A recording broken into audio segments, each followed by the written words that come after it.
হ্যাঁ সাথী বলো বলো। আমি কইলাম আমি রেডিয়া পয়সা রয়েছি, আপনি আইলেন না এখন। এই যে আমি আইতেছি তো, দেরি হইব না। বুঝছি, হইব না। আরে কি কও, হইব না কেন? এই তো আমার অফিস ছুটি হয়ে গেছে, আমি ওখানে যাইতাছি। লাগারা তো আপনার বাপ লাগে, আপনার লেগা ফিলিং বন্ধ করে পড়ে থাক। কবে আইবেন আর কবে যাবো? আরে কোন তো দেরি হইব না, আমি আইতাছি। থাক, লাগবো না। প্রতিদিন গেছেন আমার কোনখানে এমনি লয়া যান না। আজকে ভাবছিলাম এক লগে বই একটা বই দেখুন, সেলি কইছিল বইটা নাকি সেই রকম, এই জন্য আগ্রহ দেখাইছিলাম। হ্যাঁ, অনেক সুন্দর বই। খালি কি বই দেখবা? তোমার আজকে আমি কত জায়গায় যাবো, তোমার সিনেমা দেখো, তোমার আজকে সাইন্স কামো, তুমি যা চাও তাই কিনা দেবো। তুমি রাগ করো না, শোনা, আমি আইতাছি। হ্যালো হ্যালো, কাইটা দিল নাকি?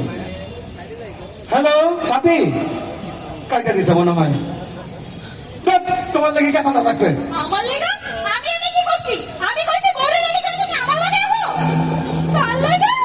হ্যাঁ হাই হাই না খুব মায়া গলা। হাই হাই, হাই হাই কাল লাগে আপনি। শুনলে ফলাইছে। আরে না না, আমার লগে কেউ নাই, ওই রাস্তায় মাইন্ডে কথা কয়।